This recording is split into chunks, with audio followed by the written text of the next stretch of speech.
আসসালামু আলাইকুম রহমতুল্লাহি ওবরকাতুহ।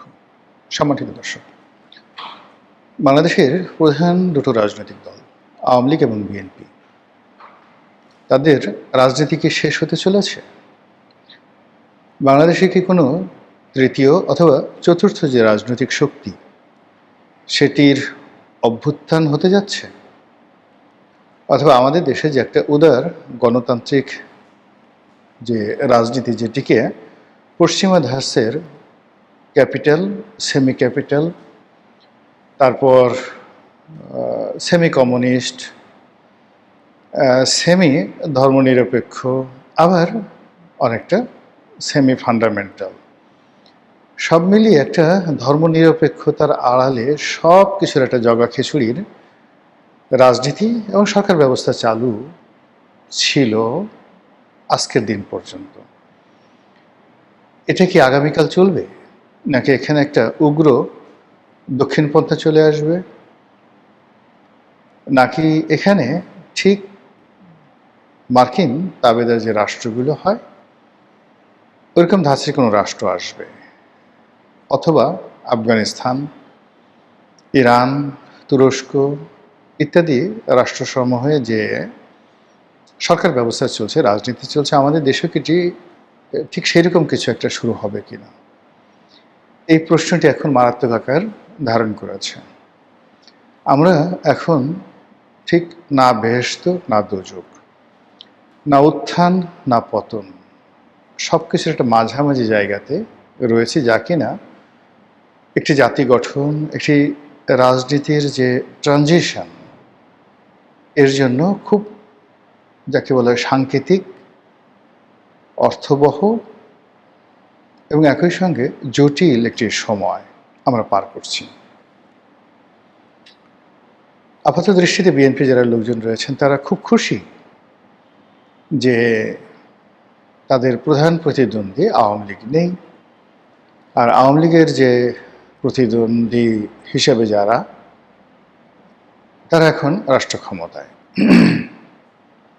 অন্যদিকে যেটা আছে, আওয়ামী লীগের সভানেত্রী শেখ হাসিনা, তিনি এখন বয়োবৃদ্ধ, তারপর এখানে বয়োবৃদ্ধা, তিনি এখন বয়োবৃদ্ধা, প্রবাসে আছেন, এবং যে মামলা মোকদ্দমার ফাঁদে তাকে জড়ানো হয়েছে তাতে খুব দ্রুত তিনি ফিরে আসবে, সুস্থ হবেন, এটা অসম্ভব একটা বিষয়। কাজেই বাচ্চ তালি বাজাও বা তালিয়া বাজাও, আনন্দ করো, উৎসব করো।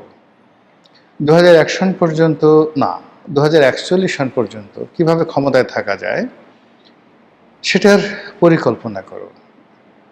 এভাবে কি সম্ভব, নাকি ওই দেখা যায় সিঁদুরে মেঘ, ওই আসছে কালবৈশাখী, কিংবা চারিদিক থেকে সুনামির আভাস পাওয়া যাচ্ছে, সে অনুযায়ী আত্মরক্ষার জন্য প্রস্তুতি নাও? কোনটা করবেন আপনি? এই বিষয়গুলো নিয়ে আলোচনা করব খুব সংক্ষেপে। আপনারা দেখেন যে প্রকৃতির একটা ভারসাম্য রয়েছে। নদীর তীরে যান, নদীর যদি কোনো একটা তীর ভেঙে যায় অপর তীর গড়ে। এই পৃথিবীর কোনো কিছু নেই, কোনো সমুদ্র নেই, কোনো তীর নেই, কোনো নদী নেই, কোনো জলাভূমি নেই যেটির একটি সীমা আছে, মানে এক সাইড আছে, আর অপর যে দিক ওটি অনন্ত, কিচ্ছু খুঁজে পাবেন না। পদ্মা নদীর এপার আছে, ওপার আছে, যমুনার এপার আছে, ওপার আছে, আড়িয়াল বিলের এপার আছে, ওপার আছে।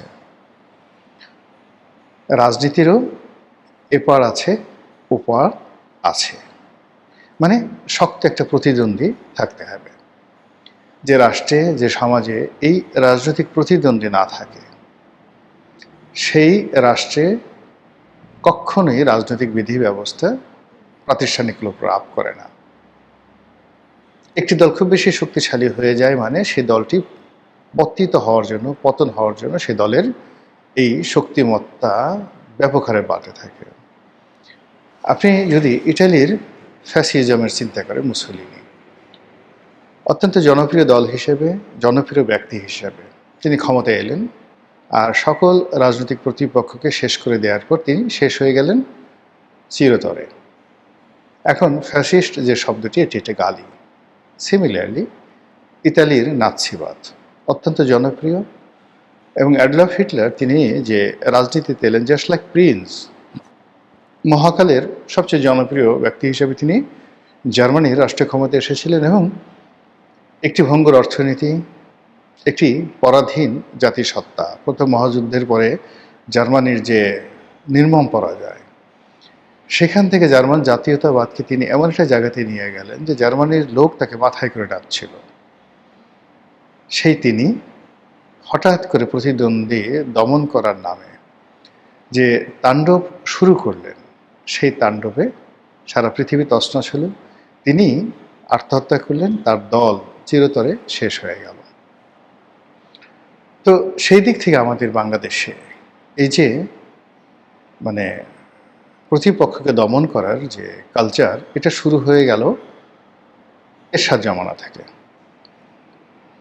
এরশাদ ক্ষমতা এসে বিএনপি ভাঙলেন, আওয়ামী লীগ ভাঙলেন, সবশেষে নিজে ভেঙে চুরমার হয়ে গেলেন। এখন জাতীয় পার্টি রংপুরে আছে, গাইবান্ধাতে আছে নাকি বনানীতে আছে, আপনাদের খুঁজতে হবে। এরপর আপনি ধরুন 2001 সনে বিএনপি ক্ষমতায় এলেন। ওই সময়টাতে জঙ্গিবাদ বাড়ল, 21শে আগস্টের গ্রেনেড হামলা হলো, আওয়ামী লীগ তছনছ হয়ে যাওয়ার উপক্রম হলো। বিনিময়ে 11 এলো, বিএনপি সেই যে তার উপর যে জুলুম নির্যাতন অত্যাচার শুরু হলো, যার ফলে 17টি বছর এই দলটি ক্ষমতার বাইরে। এখান থেকে আওয়ামী লীগ কোনো শিক্ষা নিল না। তারা ক্ষমতায় আসার পর বিএনপিকে ভাঙার চেষ্টা করলো, আবার প্রতিদ্বন্দ্বী সরানোর চেষ্টা করলো। বিএনপির যে সভানেত্রী বা চেয়ারপারসন বেগম খালেদা জিয়া, মনে করা হলো যে তিনি থাকবে না তো বিএনপি থাকবে না, তাকে শেষ করে দেওয়ার জন্য সব চেষ্টা আওয়ামী লীগ করল। ওই সময়টাতে বাংলাদেশে অনেকেই বলেছেন, তার মধ্যে আমিও বলেছি, লিখেছি এবং বলেছি। কোটি কোটি মানুষ তার সাক্ষী। আমি সেই কালা পাহাড় ধলা পাহাড়ের গল্প দিয়ে তৎকালীন প্রধানমন্ত্রীকে বোঝানোর চেষ্টা করেছি, খালেদা জিয়ার পতন হলে আপনারও পতন হবে। খালেদা জিয়া যদি মারা যায়, আপনি বেঁচে থাকবেন না। এর কারণ হলো যে আপনি নিজেকে যতই শ্রেষ্ঠ মনে করেন, আল্লাহ সবসময় করে কি সমসাময়িক সেম যোগ্যতার লোক দিয়ে দেয় পৃথিবীতে এবং একটা দেশে। এখন তারেক রহমান সাহেব আছেন প্রধানমন্ত্রী, তার সাথে শফিকুর রহমান 19-20 পার্থক্য। তারেক রহমানের সাথে যারা আছেন, আপনি ধরেন নুরুল হক নুরু আছেন, ববি হাজ্জাজ আছেন, পার্থ আছেন, সানি আছে, ওনার এপিএস, মাহাদি আমিন আছে, তারপরে যাকে বলা হয় মাহাদি আমিনের সাথে হুমায়ুন কবির আছে। এদেরকে যদি আপনি ধরেন ক্ষমতার বলয়, এর অপোজিটে জামাতের সাথে ডক্টর মাসুদ, এনসিপি নাহিদ, সার্জিস, তারপর অন্যান্য যারা আছেন, হাসনাত আবদুল্লাহ, এরা সবাই আপনি যদি ধরেন, এদের মধ্যে গুণগত পার্থক্য 19-20, শারীরিক মানসিক পার্থক্য 19-20। এখন এর মধ্যে যদি কেউ মনে করে আমি খুব সুপারম্যান, রং। আল্লাহ এইভাবে সিলেক্ট করে দেয়, এভাবেই প্রকৃতি তৈরি হয়। যখন পৃথিবীর সব মানুষগুলো একসাথে তৈরি হয়, আপনি চিন্তা করেন জুলিয়াস সিজার যখন ছিলেন, তখন পম্পে দি গ্রেট ছিলেন, তখন ক্রেশাস দ্য গ্রেট ছিলেন। জুলিয়াস সিজার যখন ছিলেন, তখন ক্লিওপেট্রা ছিলেন। তাকে বলা হয় one of the greatest queen ever had in the history. এরপরে ছিলেন মার্ক অ্যান্টনিও একই সময়টাতে। আলেকজান্ডার যখন ছিলেন, তখন পুরু ছিল, চন্দ্রগুপ্ত মৌর্য ছিল, চাণক্য ছিল, এই আমাদের ভারতবর্ষে। এরপর পারস্যে তৃতীয় দারায়ুস ছিলেন। ফলে তিনি যে জয়লাভ করেছিলেন এত সহজ ছিল না। তার প্রায় সমপর্যায়ে রাজনৈতিক নেতৃবৃন্দ ছিলেন। নেপোলিয়ন বোনাপার্ট যখন ছিলেন, অলমোস্ট সেম, তারা কখনো ফাঁকা মাঠে গোল দিতে পারেননি। যখন বঙ্গবন্ধু ছিলেন, তখন নেলসন ম্যান্ডেলা ছিলেন, ইয়াসির আরাফাত ছিলেন, ফিদেল ক্যাস্ট্রো ছিলেন, মার্শাল টিটো ছিলেন, ইন্দিরা গান্ধী ছিলেন, জুলফিকার আলী ভুট্টো ছিলেন। শেখ হাসিনা যখন ছিলেন, নরেন্দ্র মোদী ছিলেন, ওখানে ইমরান খান ছিলেন, ওখানে ডোনাল্ড ট্রাম্প ছিলেন, জো বাইডেন ছিলেন, বারাক ওবামা ছিলেন, it's almost same. Angela Markle ছিলেন। কাজেই মানে আপনি কখনোই প্রকৃতিতে এরকম সময় যায় না যে এখন এক পক্ষে 10টা বাঘ আর অপর পক্ষে 10টা বিড়াল, নেভার। কাজেই প্রতিদ্বন্দ্বী যত শক্তিশালী হয় তত বেশি রাজনীতি উর্বর হয়, ব্যবসা বাণিজ্য উর্বর হয়। ব্যবসা বাণিজ্য, চাকরি বাকরি, কর্মক্ষেত্রে যদি সুষ্ঠু প্রতিযোগিতা না থাকে, মেধার মূল্যায়ন না থাকে, তাহলে কখনোই একটা সমাজ উর্বর হয় না। তো সেই দিক থেকে আপনি দেখুন যে আওয়ামী লীগ নিষিদ্ধ হয়েছে, আওয়ামী লীগের যত পলিটিক্যাল মেধা আছেন তারা দেশ থেকে বিতাড়িত, তারা জেলখানার মধ্যে।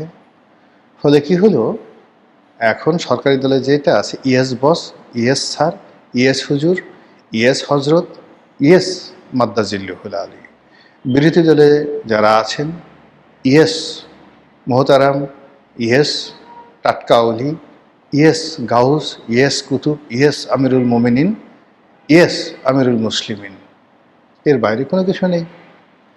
উল্টো কি আছে, 1 2 3 4, 3-এর ছেলে কৌয়া, এগুলো নিয়ে আবার জামাতের আমিরকে নিয়ে যে সমস্ত কথাবার্তা হচ্ছে। এইবার বৈশাখী মেলায় দেখেন কি একটা ছবি গাধার পিঠে চড়িয়ে তারপরে ঘোরানো হলো। হোয়াট ডাজ ইট মিন? যা কিছু হচ্ছে এটি দুটো রাজনৈতিক দল এখন তাদের যে স্ট্যান্ডার্ড আছে সেই স্ট্যান্ডার্ডের জায়গাতে একেবারে বিলি স্ট্যান্ডার্ডে চলে আসছে। একসময় জামায়াত ইসলামী রাজনীতি করত মুসলিম লীগের সঙ্গে, জামায়াত ইসলামী রাজনীতি করত আওয়ামী লীগের সঙ্গে, বিএনপির সঙ্গে, ভরা মাঠে গোল দিত। এখন তাকে রাজনীতি করতে হচ্ছে এনসিপির সঙ্গে, তাকে রাজনীতি করতে হচ্ছে তারেক রহমান সাহেবের সঙ্গে। আবার বিএনপির যে রাজনৈতিক নেতৃত্ব, সেই রাজনৈতিক নেতৃত্ব তারা ফুল মাঠে, ভরা মাঠে গোল দিয়েছে। ক্রিকেট খেলা যদি ধরেন, একদিকে ইংল্যান্ড অথবা অস্ট্রেলিয়া অথবা ভারত অথবা পাকিস্তানের মতো দল ব্যাটিং করছে, আর তার মধ্যে তারা গোল দিয়ে বিজয়ী হয়েছে। আর এখন কি হলো, এখন তাদের প্রতিদ্বন্দ্বীকে, এখন তাদের প্রতিদ্বন্দ্বী সেই রাশেদ প্রধান, এখন তাদের প্রতিদ্বন্দ্বী ব্যারিস্টার শাহরিয়ার কবির, এখন তাদের প্রতিদ্বন্দ্বী সেই এবি পার্টির সাধারণ সম্পাদক ব্যারিস্টার ফুয়াদ, তাদের প্রতিদ্বন্দ্বী হাসনাত আবদুল্লাহ, রুমিন ফারহানা। এদের ভয়ে তারা সবাই তটস্থ। যেখানে একটা সময় সরকারি বিরোধী দল, তাদের মধ্যে হতো কি, একদিকে সুরঞ্জিত সেনগুপ্ত, একদিকে তোফায়েল আহমেদ, একদিকে আমির হোসেন আমু, অন্যদিকে ব্যারিস্টার জমিরুদ্দিন সরকার, মদুদ আহমেদ, সালাউদ্দিন কাদের চৌধুরী। সে কি অনবদ্য, সেই অনবদ্য যে জায়গা, সেই জায়গাতে এখন পার্লামেন্টে যা কিছু হচ্ছে এটা অলানে ছাড়েন, একদিন দেখবেন ধপাস করে পড়ে গেছে এবং রাজনীতির একটা বিবর্তন হয়ে গেছে। সেই বিবর্তনে যদি বিএনপি টিকে যায়, তাহলে জনাব তারেক রহমান সাহেব হবেন সিলভিও মুসুভেনি, তার মতো প্রেসিডেন্ট, ইন্দোনেশিয়ার প্রেসিডেন্ট সোহার্তোর মতো, অথবা ধরুন পাকিস্তানের সেই কার মতো বলবো, নওয়াজ শরীফের মতো, এরকম হবেন।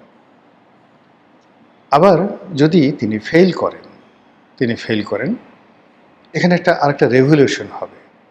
সেই রেভলিউশনে হাসনা, সার্জিস এদের নেতৃত্বে নয়, এদের চেয়ে আরও ছোট, বিশ্ববিদ্যালয়ে ফার্স্ট ইয়ারে পড়েন, সেকেন্ড ইয়ারে পড়েন, এইরকম লোকজন নেতা হয়ে যাবেন। ছোট ছোট আবাবিল পাখি, ছোট ছোট সেই আবাবিল পাখির হাতে ছোট ছোট পাথর। এই প্রস্তর যুগে আপনি চলে যাবেন। জামাতের নেতৃত্বে যদি একটা ইসলামী বিপ্লব হয়, তাহলে আপনার সেই সপ্তদশ শতাব্দীতে আবু ওহাব নজদি তিনি যে সংস্কার করেছিলেন ইবনে সৌদ পরিবারকে নিয়ে, ইবনে সৌদ ডাইনেস্টি প্রতিষ্ঠা করেছিলেন সমস্ত জাজিরাতুল আরবে, তেমনি একটা ঘটনা এখানে ঘটবে যদি তিনি সফল হন। আর যদি জামাত ব্যর্থ হয়, তাহলে এখানে মুরসির মতো ঘটনা ঘটতে পারে, অথবা মোল্লা ওমরের মতো ঘটনা ঘটতে পারে, ইত্যাদি নানা কিছু। তো এই যে একটা বিবর্তনের সময় যাচ্ছে, এর মূল কারণ হলো প্রায় সব ক্ষেত্রে কোনো প্রতিদ্বন্দ্বী নেই, একচেটিয়া, ব্যবসা বাণিজ্য একচেটিয়া, কন্ট্রাক্টরিতে একচেটিয়া, নিয়োগ বদলিতে একচেটিয়া, রাজনীতির ক্ষমতায় একচেটিয়া, ব্যক্তির ইচ্ছা, এখানে সব কিছু, সব মিলিয়ে আমরা কোন দিকে যাচ্ছি আশা করি আপনারা বুঝতে পেরেছেন। মহান আল্লাহ আমাদের সবাইকে হেদায়েত দান করুন এবং হেফাজত করুন। আসসালামু আলাইকুম ওয়া রাহমাতুল্লাহি ওয়া বারাকাতুহু।